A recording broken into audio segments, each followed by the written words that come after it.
Assalamualaikum warahmatullahi wabarakatuh. Waalaikumsalam warahmatullahi wabarakatuh. Innal hamdalillah nahmaduhu wa nasta'inuhu wa nastaghfiruh wa na'udzu billahi min shururi anfusina wa min sayyiati a'malina. May yahdihillahu fala mudilla lahu wa man yudlil fala hadiya lahu. Asyhadu an la ilaha illallah wa asyhadu anna Muhammadan abduhu wa rasuluh. Allahumma salli ala sayyidina Muhammad wa ala ali sayyidina Muhammad. Qala Allah Ta'ala fil Qur'anil Karim, a'udzu billahi minasy syaithanir rajim. Ya ayyuhalladzina amanu la tulhikum amwalukum wa la auladukum an zikrillah. Wa may yaf'al dzalika fa ulaika humul khasirun. Bapak-bapak, ibu-ibu, adik-adik yang dirahmati Allah, marilah kita kembali memanjatkan puji syukur kepada Allah. Pada hari ini kita kembali bisa menunaikan sholat subuh secara berjamaah, dan insyaallah nanti kita lanjutkan dengan menjalankan sejumlah ibadah-ibadah lainnya selama bulan suci Ramadan ini. Semoga Allah menerima amal soleh kita sebelumnya dan menguatkan kita untuk menuntaskan Ramadan ini dengan sebaik mungkin. Kita jadikan Ramadan ini sebagai Ramadan terbaik dalam hidup kita. Yang kedua, salawat dan salam mari kita haturkan kepada suri tauladan kita, baginda Nabi besar Muhammad sallallahu alaihi wasallam, beserta segenap keluarganya yang mulia, sahabat-sahabatnya yang terkasih. Dan semoga kelak dengan izin Allah kita mendapatkan syafaat dari beliau manakala kita kembali kepada Allah Subhanahu wa ta'ala. Bapak Ibu yang dirahmati Allah, salah satu bentuk amalan yang sangat bagus kita lakukan di bulan suci Ramadan ini adalah memperbanyak doa. Karena doa itu dalam pandangan Islam tidak hanya berhenti sebagai sebuah permintaan, tapi doa itu bentuk dialog batin antara makhluk dan Khaliqnya. Misalnya Bapak Ibu, di dalam Ramadan itu ada doa yang diajarkan Rasulullah, Allahumma innaka afuwun tuhibbul afwa fa'fu anni. Kita memohon kepada Allah dengan menyentuh sifat pemaafnya agar kita ini mendapatkan ampunan atas dosa dan kesalahan kita pada masa lalu. Nah, ada doa lain Bapak Ibu sekalian dirahmati Allah yang hari ini ingin saya uraikan di hadapan Bapak Ibu. Harapannya kita semua bisa menghafalkan doa ini, meresapi maknanya, dan mudah-mudahan bisa menjadi bagian dari doa sehari-hari yang bisa Bapak Ibu bacakan di antara sholat-sholat yang Bapak Ibu tunaikan. Nah, doa ini Bapak Ibu diriwayatkan oleh Imam Muslim. Doanya singkat, tapi mungkin Bapak Ibu saya tidak tahu apakah hafal semuanya atau tidak. Karena itu Bapak Ibu yang dirahmati Allah, izinkan saya untuk membimbing dulu. Saya dulu, kemudian Bapak Ibu yang mengikutinya. Allahumma inni a'udzubika min ilmin la yanfa wa min qalbin la yakhsha wa min nafsin la ashqa wa min da'watin la yustajabu. Tolong ini Bapak Ibu ya. Allahumma inni a'udzubika min ilmin la yanfa wa min qalbin la yakhsha wa min nafsin la tashqa wa min da'watin la yustajab lah. Jadi Bapak Ibu, kalau yang belum hafal, ini ada yang merekam ceramah saya sore pagi ini. Nanti silakan tinggal dilihat channelnya, diputar, jangan lupa subscribe. Ya dong? Kita bantu beliau agar beliau bisa menyaingi Atta Halilintar, Bapak Ibu. Ya, nggak apa-apa tuh mendoakan yang nggak mungkin. Apa doa tersebut? Di dalam doa itu Bapak Ibu, Nabi mengajarkan kita untuk berlindung kepada Allah dari 4 hal. Yang pertama apa Bapak Ibu? Allahumma inni a'udzubika min ilmin la yanfa. Ya Allah, aku berlindung kepadamu dari ilmu yang tidak mendatangkan manfaat. Kan ada Bapak Ibu ilmu yang tidak datang manfaat. Apa contohnya? Ilmu pelet. Apa yang jumlo-jumlo ini? Ya. Ilmu apa lagi Pak? Banyak. Ilmu togel. Pengalaman kayaknya. Dan kelihatannya gagal nih. Nah itu Bapak Ibu jelas-jelas tuh ilmu yang tidak mendatangkan manfaat.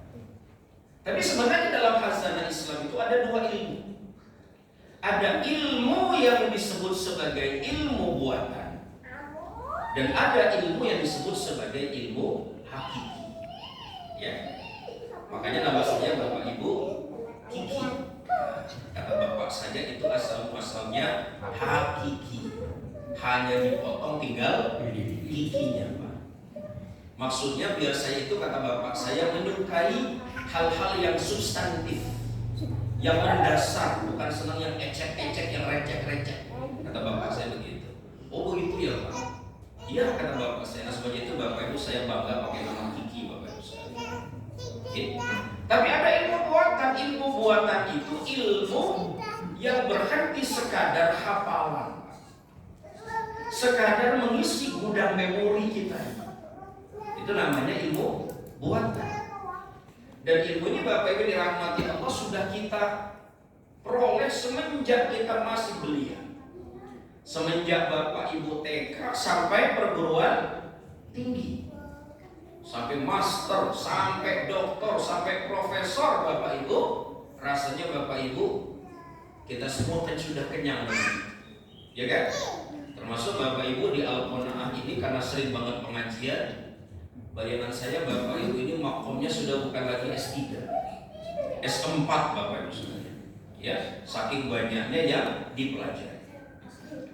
Tapi Bapak Ibu, kenapa disebut sebagai ilmu buatan? Karena ilmu ini ya sekadar mengisi gudang memori kita, tapi tidak bisa mengantarkan kita kepada kualitas yang lebih baik.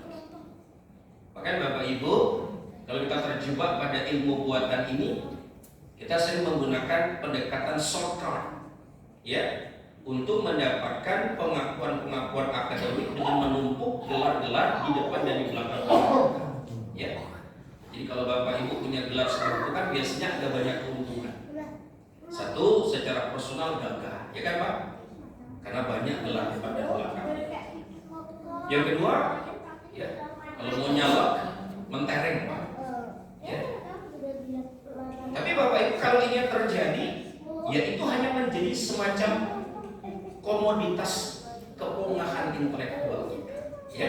Bahkan sekadar berbangga-bangga, dan boleh jadi Bapak Ibu terjebak tuh menghalalkan cara agar mendapatkan ijazah padahal nggak studi di bidang itu Bapak Ibu, alias ijazah palsu Bapak Ibu sekalian. Saya nggak diunyang itu loh ya. Ini saya bicara realitas di masyarakat, ya. Nah, betapa banyak orang kemudian seperti itu. Maka Bapak Ibu ada ilmu kedua, namanya adalah ilmu hakiki. Jadi ilmu hakiki itu adalah ilmu yang menuntun kita di dalam kehidupan ini karena kita praktikkan, kita jalani, kita lakoni Bapak Ibu. Dalam Al-Quran Bapak Ibu dirahmati Allah, kita ditegur Allah, diingatkan oleh Allah. Ya ayyuhalladzina amanu lima taquluna ma la taf'alun kabura maqtan indallahi an taqulu ma la taf'alun. Hai orang-orang yang beriman, mengapa kamu mengatakan apa yang tidak kamu kerjakan? Ya. Jadi kita ini Bapak Ibu tidak boleh cuma bisa ngomong tapi tidak bisa menjalankan. Kita nyebutnya jarkoni. Cuma pintar ngomong, ngajari tapi tidak bisa menjalankan. Maka Bapak Ibu kuncinya harus walk the talk, not only talk the talk. Ya, harus menjalankan apa yang kita ketahui, tidak sekadar ngomong. Nah, kalau itu yang terjadi Bapak Ibu, insya Allah ilmu itu menjadi ilmu yang menuntun kita meningkatkan kualitas kehidupan kita. Ya.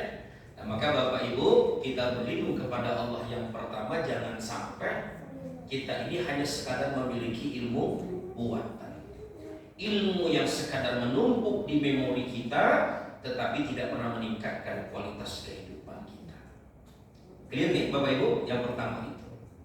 Yang kedua, wa min qalbin la yakhsha.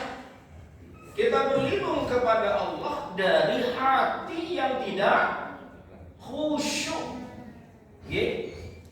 Jujur aja Bapak Ibu, jangan ada dusta di antara kita.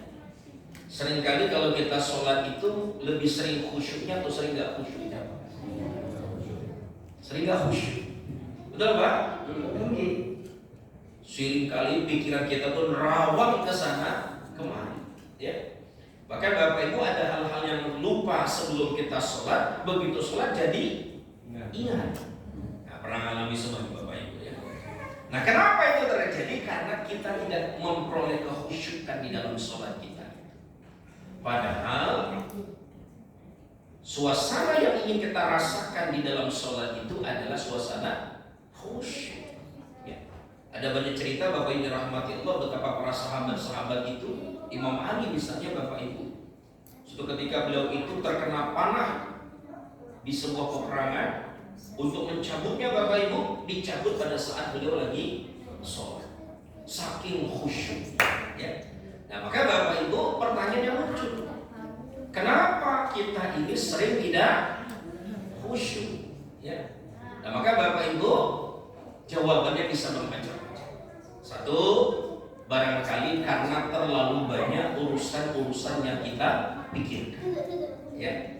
Makanya Bapak Ibu, kita doa pagi dan sore itu salah satu doanya adalah Allahumma inni a'udzubika minal hammi wal hazan, ya kan? Wa a'udzubika minal ajzi wal kasal dan seterusnya. Jadi Bapak Ibu, kita berharap agar urusan dunia kita ini tidak membuat kita itu jadi orang yang tidak bisa khusyuk dalam sholat yang kita tunaikan. Ya. Nah, maka Bapak Ibu kita perlu belajar untuk khusyuk. Udah urusan dunia Bapak Ibu kita jeda dulu. Ibarat kalau Bapak Ibu itu nyetel radio, ya, atau Bapak Ibu nonton YouTube, ya, kita tekan dulu tombol pause-nya. Nah, ketika kita sholat itu Bapak Ibu, kita memberikan ruang, memberikan waktu kepada hati kita untuk merenungkan jalan hidup kita ini. Ya. Karena Bapak Ibu mohon maaf sekali, salah satu hal yang hari ini banyak orang kerjakan itu adalah meninggalkan sholat dengan sengaja. Ya. Ada data yang pernah dirilis 10 tahun yang lalu, sekarang dilakukan lagi Bapak Ibu, tentang memotret berapa banyak orang di Indonesia yang sholat secara tertib 5 waktu. Hasilnya berapa Bapak Ibu? Hasilnya ternyata dari total seluruh orang muslim di Indonesia yang sholat 5 waktu itu hanya 38,9%. Tidak sampai 50%. Jadi kita ini kebanyakan sholat artinya apa? Status muslimnya ini sekadar muslim KTP, tapi banyak yang meninggalkan sholat. Yang kedua Bapak Ibu, boleh jadi karena hati kita ini diliputi dengan berbagai penyakit hati. Ya. Nah Bapak Ibu, Syekh Izzuddin bin Abdul Salam menyebutkan ada 4 Bapak Ibu dosa besar hati kita yang sangat besar kontribusinya terhadap sulitnya kita yang khusyuk dalam menjalankan sholat kita. Apa itu Bapak Ibu? Yang pertama Bapak Ibu, kata beliau adalah syirik mempersekutukan Allah. Ya. Nah, contoh yang paling gampang Bapak Ibu, karena kita kepengen warung kelontongnya rame, pergi ke dukun, ya Bu ya. Nah, di hadapan Pak Dukun kita minta, Pak Dukun, gimana caranya biar warung saya ini laris manis? Kata Pak Dukunnya, gampang, tinggal cari 7 kembang 7 warna, campurkan dalam air 7 sumur, nanti malam Jumat mandi jam 12 malam. Besok airnya di sebagian ditaburkan di depan warung kalian. Nah, kita amalkan Bapak Ibu, itu termasuk bentuk syirik kepada Allah Subhanahu wa Ta'ala. Ya. Apalagi yang kedua Bapak Ibu dirahmati. Yang kedua kata Syekh Izzuddin bin Abdul Salam, setelah syirik yang kedua Bapak Ibu adalah putus asa terhadap rahmat dan ampunan Allah. Ya. Nah, ini penyakit kita yang kedua Pak. Jadi mentang-mentang sudah jadi ahli maksiat, pengennya ditotalkan, semuanya mau saya kerjakan. Kenapa? Karena merasa tidak ada lagi harapan ketika kita hidup di dunia ini. Tidak ada ampunan dari Allah Subhanahu wa Ta'ala. Padahal Bapak Ibu, walaupun dosa kita setinggi langit, sedalam samudra, insya Allah kalau kita ini bertobat pasti diampuni oleh Allah. Gitu. Maka Bapak Ibu, tadi saya sudah sarankan perbanyak baca doa. Allahumma innaka afuwun tuhibbul afwa fa'fu anni. Karena kita ini banyak dosa, banyak kesalahan. Ada sebuah ayat Bapak Ibu, bagi saya ayat ini menjadi ayat pelipur lara untuk kita yang banyak berbuat dosa. Ya. Qul ya ibadiyalladzina asrafu ala anfusihim la taqnatu min rahmatillah. Innallaha yaghfiruz dzunuba jami'a. Al-Qur'an surat Az-Zumar ayat 53. Katakan wahai Muhammad, wahai hambaku yang melampaui batas atas dirinya sendiri, ya. Jangan putus asa terhadap rahmat ampunan Allah Subhanahu wa Ta'ala. Jangan pernah apa. Nah, ngomong-ngomong Bapak Ibu, kita banyak dosa enggak dosa? Banyak, ya kan? Baik dosa besar ataupun dosa kecil. Maka Bapak Ibu, kita bermohon kepada Allah terhindar dari dosa-dosa semacam itu. Okay? Yang ketiga Bapak Ibu yang dirahmati Allah, dosa besar hati itu setelah berputus asa terhadap rahmat dan ampunan Allah. Yang ketiga Bapak Ibu, merasa aman dari azab Allah Subhanahu wa Ta'ala. Nah, ini penyakit kita yang ketiga Pak. Kita merasa bahwa dengan amal kita, dengan kebaikan-kebaikan kita Bapak Ibu, kita sudah aman nih. Padahal kalau mau jujur, amal kita itu Bapak Ibu banyak sempurna atau banyak cacatnya? Cacat. Ya kan? Sholat kita sering gak khusyuk. Kalau ada celengan lewat itu di depan Bapak Ibu yang gampang keluar, yang warna merah, warna biru, warna hijau, warna coklat atau warna abu-abu Bapak Ibu. Apa? 2000. Betul Pak? Ya. Sholatnya pun malas-malesan, sedekahnya sedikit, ya. Lalu banyak Bapak Ibu senangnya ghibah, menggunjing orang lain, ya. Maka Bapak Ibu kita harus bertobat. Ya, entah dosa besar, entah dosa kecil. Ya. Maka Bapak Ibu dirahmati Allah, jangan pernah merasa besar kepala. Kalau Bapak Ibu merasa seperti itu, berarti kita terjebak pada satu penyakit yang sangat bahaya, namanya penyakit ujub. Ya, kita merasa bahwa kita ini paling layak masuk surga, merasa paling suci, ya Bu ya, merasa bahwa kita itulah yang pasti punya kapling di surga. Ada di antara Bapak Ibu yang bisa meyakini seperti itu? Tidak ada. Ya. Jangan pernah mengandalkan amal kita, karena sesungguhnya itu semua tergantung rahmat dan kasih sayang Allah Subhanahu wa Ta'ala. Nah, yang keempat apa Bapak Ibu dosa hati itu? Yang keempat Bapak Ibu dosa hati itu adalah dosa besar, yaitu adalah berburuk sangka terhadap ketentuan Allah Subhanahu wa Ta'ala. Ya. Maaf Bapak Ibu, kadang dalam kehidupan ini hal-hal sederhana kita tuh sering kali sambat. Betul nggak Bapak Ibu? Diberikan hujan, apa sambatnya?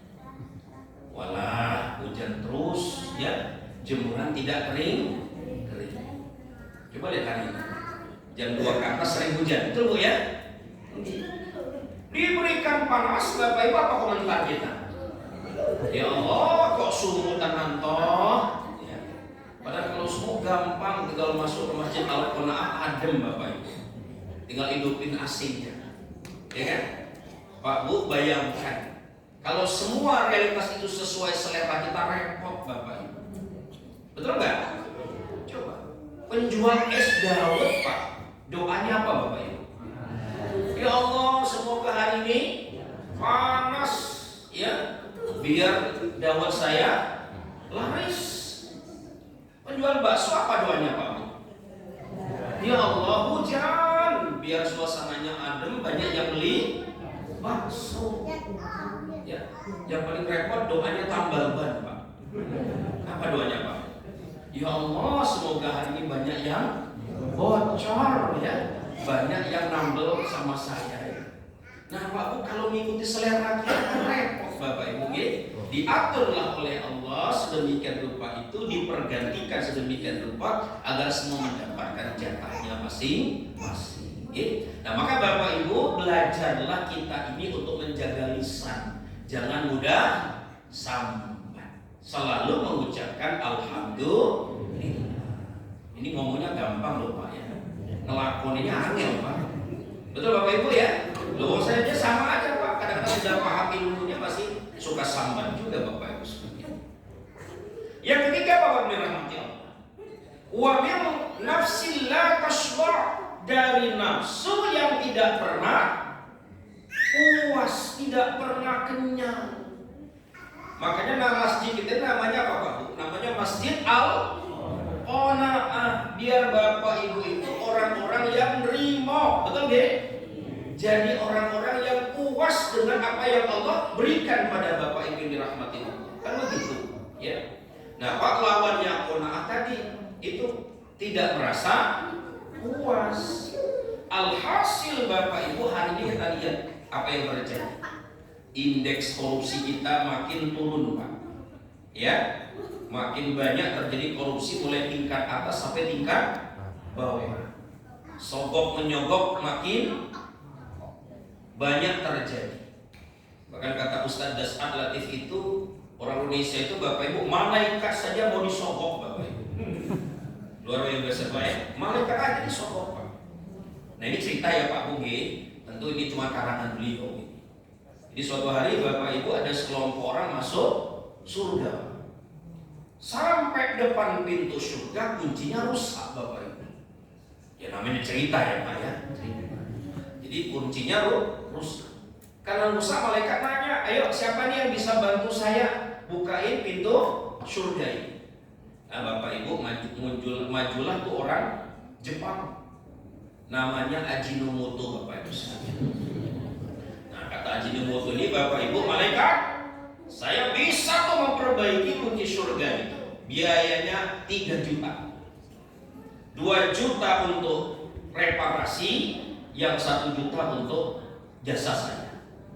Oh bagus kata malaikat. Bapak Ibu nggak mau kalah orang Amerika maju.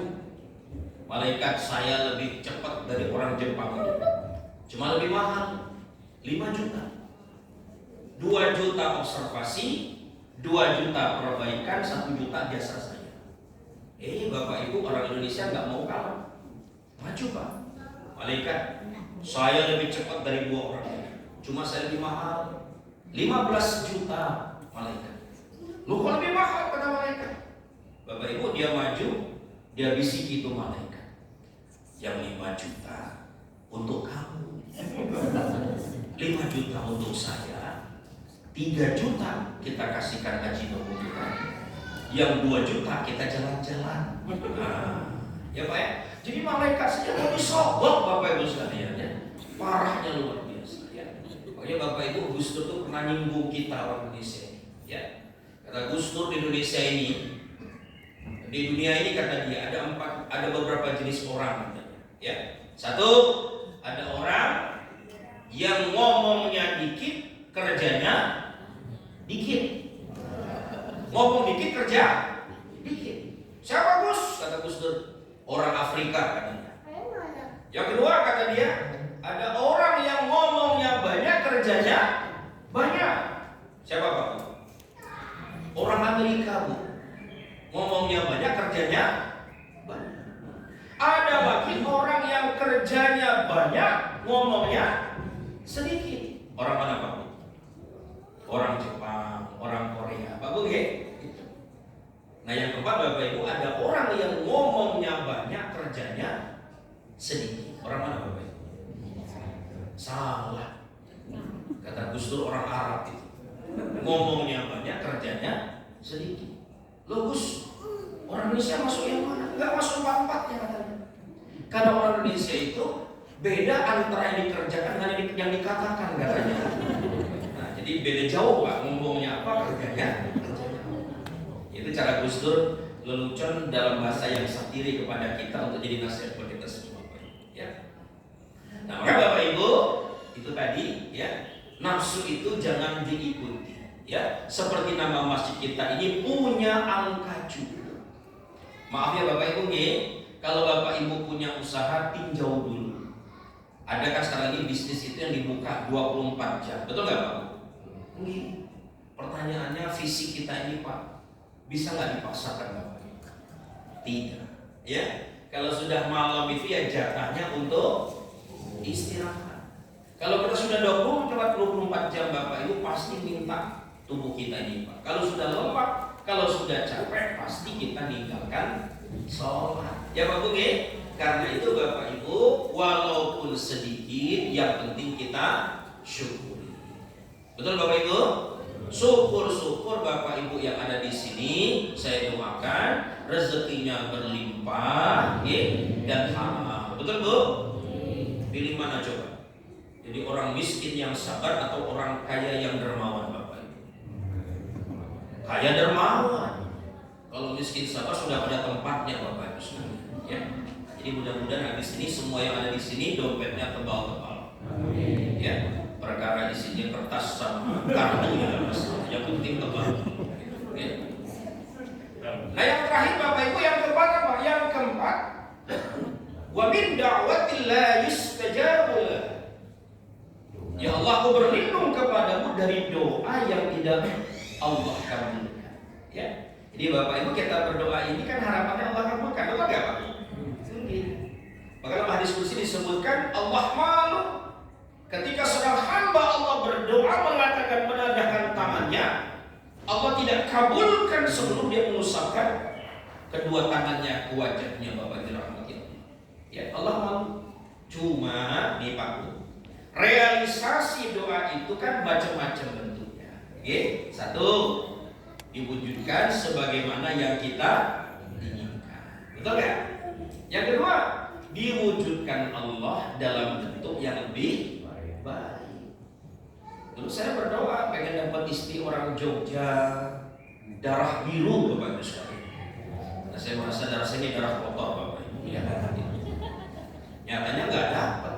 Ya, malah istrinya orang Jawa Barat Bapak Ibu sekalian. Ya. Dulu maksud saya di Jogja itu biar hemat, mudiknya nggak tiap tahun. Nah, ya. Sekarang mau nggak mau kalau mudik ke arah barat minimal di kantong 10 sampai 15 juta Bapak Ibu sekalian. Itu kalau bawa mobil sendiri. Ya. Nah, tapi alhamdulillah walaupun begitu Bapak Ibu, banyak kebaikan yang saya rasakan menikah dengan istri saya hari ini. Ya Bu, makanya saya punya panggilan istimewa Bu untuk istri saya itu Ayang Beb. Nah, halo Bu, pulang ini minta panggil sama suami apa Bu? Bebek. Bebek bukan bebek, bebek. Bebek ya. Ayang Beb. Kalau suami berangkat Bu, jangan lupa nyatakan cintanya. Ya, Beb, sarangiu. Oke, begitu. Yang ketiga Bapak Ibu, tidak dikabulkan di dunia, dikabulkan di akhirat. Ya kan? Bisa juga tidak dikabulkan di dunia, tidak di akhirat, tapi Allah ganti dengan dihapuskannya dosa dan kesalahan kita. Ya. Jadi intinya jangan pernah jenuh untuk berdoa. Kenapa doanya tadi dikabulkan, Pak? Satu, karena masuk sesuatu yang diharamkan oleh Allah. Gimana mau dengerin doanya? Lalu masuk yang haram dulu, Bapak Ibu ya. Yang kedua apa? Mungkin adabnya kurang sempurna. Makanya Bapak Ibu adab doa itu satu, harus sabar, jangan mudah berputus asa. Allah Maha tahu kapan yang terbaik doa itu Allah kabulkan. Yang kedua Bapak Ibu, kalau kita berdoa itu yang umum-umum saja. Bapak Ibu, jangan terlalu spesifik. Ibu doa misalnya sama Allah, ya Allah, ini saya punya anak gadis, ya Allah sudah cukup umur, tolong datangkan menantu, ya Allah. Anak laki-laki tingginya 170 cm, ya Allah, hidungnya mancung, warna kulitnya putih, keturunan Jawa darah biru, kerjaannya asisten Menteri Keuangan Pak Purbaya, ya Allah. Ya, bapaknya pengusaha, ibunya dokter kandungan, rumah sakitnya 7, ya Allah. Kalau bisa usianya 80 tahun ke atas, ya. Tinggalnya di sekitar Angga Jaya, ya. Kan repot kalau doanya kayak begitu, Bapak. Ya tak? Udah doanya yang umum-umum saja, jangan sampai ngatur terlalu detail kayak begitu. Clear Bapak Ibu? Ya. Jadi itulah bentuk adab kita di dalam berdoa kepada Allah Subhanahu wa taala. Nah, begitu Bapak Ibu, uraian yang bisa saya sampaikan, mudah-mudahan Bapak Ibu harapan saya diamalin doa, ya. Jadi dihafalin, buka channel ini Pak, doanya dibaca, diulang-ulang, insya Allah sebulan Bapak Ibu menghafalkannya, di luar kepala nanti bisa membaca doa tersebut. Ya Pak Bugi, berlindung dari apa tadi? Ilmu yang tidak mendatangkan manfaat, hati yang tidak khusyuk, nafsu yang tidak pernah puas, dan doa yang tidak dikabulkan oleh Allah Subhanahu wa taala. Nah, terima kasih Bapak Ibu, insya Allah kita masih ketemu lagi di pertemuan yang kedua. Mari kita tutup majelis yang mulia ini dengan membaca doa kifaratul majlis. Subhanallahumma wa bihamdika asyhadu an la ilaha illa anta astaghfiruka wa atubu ilaik. Sekian dari saya. Wassalamualaikum